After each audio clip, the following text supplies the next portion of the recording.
Welcome to Cambridge English Language Institute. This is Ansar Ahmed. In today's video, I am going to talk about first year biology unit number 5, lecture number 16. इससे पहले मैंने 15 lecture upload किया. अगर आपने वो नहीं देखा, पहले वो देखिए, फिर इस लेक्चर की तरफ आए. तो चलो आज का लेक्चर शुरू करते हैं. आज का जो लेक्चर है वो है leaf curl disease of cotton. Curl से क्या मुराद होता है? कर्ल से मुराद होता है स्पाइरल शेप. कॉटन से मुराद होता है कपास.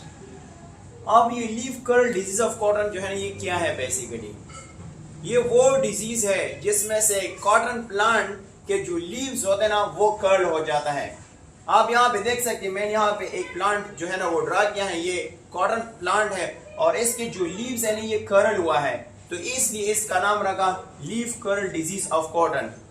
ये एक वायरल डिजीज है और इस वायरल डिजीज की वजह से जो कपास का प्लांट है ना, इसके लीव्स कर्ल हो जाता है.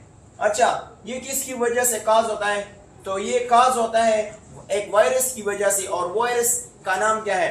तो इस वायरस का नाम है कॉम्प्लेक्स ऑफ बिगोमो वायरस स्पीशीज, या इसको हम कह सकते हैं कि जीनस ऑफ बिगोमो वायरस स्पीशीज. और ये कौन से फैमिली से ताल्लुक रखता है? तो इस फैमिली का नाम है फैमिली जीमिना वेराइडी से ताल्लुक रखता है. अच्छा, ये किस तरह वायरस है? ये नॉन एनवेलप्ड वायरस है और इनमें से क्या है? डीएनए है. दूसरा, इसका जो हेड है वो किस तरह है? हेड जो है ना इकोसाहेड्रल कैप्सिड है. अच्छा, नेक्स्ट अगर हम देखें इसकी ट्रांसमिशन किस तरह होती है, तो अगर एक प्लांट से दूसरे प्लांट तक ये किस तरह ट्रांसमिट होता है, तो ये एक इंसेक्ट है और ये इंसेक्ट जो है ना, ये आर्थ्रोपोडा से बिलोंग करता है, जिसको हम कहते हैं व्हाइट फ्लाई. ये व्हाइट फ्लाई जो है ना, इसका साइंटिफिक नेम क्या है? इसको कहते हैं बीमिशा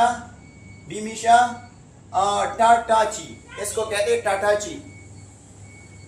इसकी इंक्यूबेशन पीरियड क्या है? इंक्यूबेशन पीरियड जो है ना, ये 2 से लेकर 3 वीक्स पर मुश्तमिल है.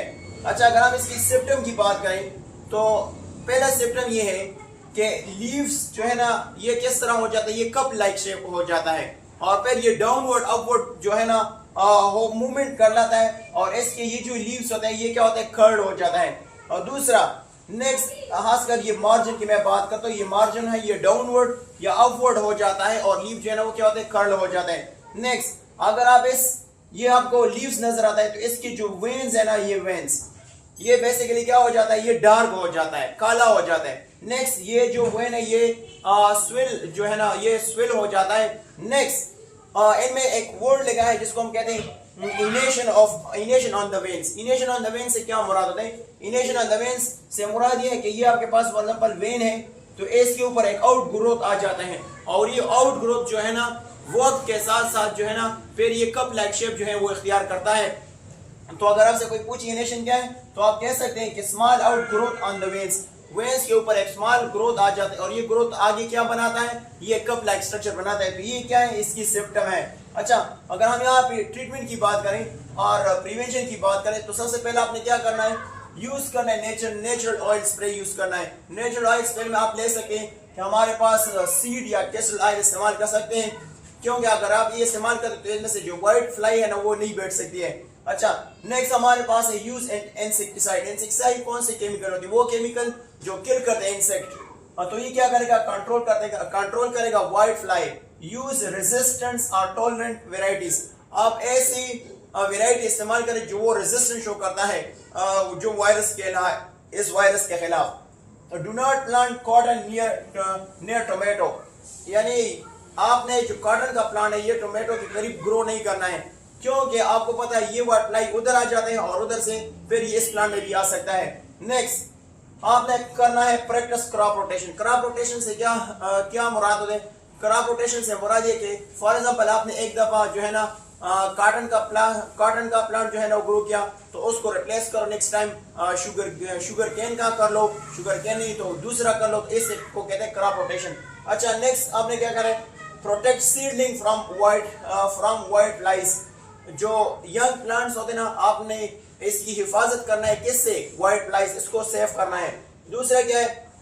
Use only good seed. आपने अच्छी सीड का इस्तेमाल करना है. दूसरा, and healthy transplants. Immediately remove infected looking plants and bury them.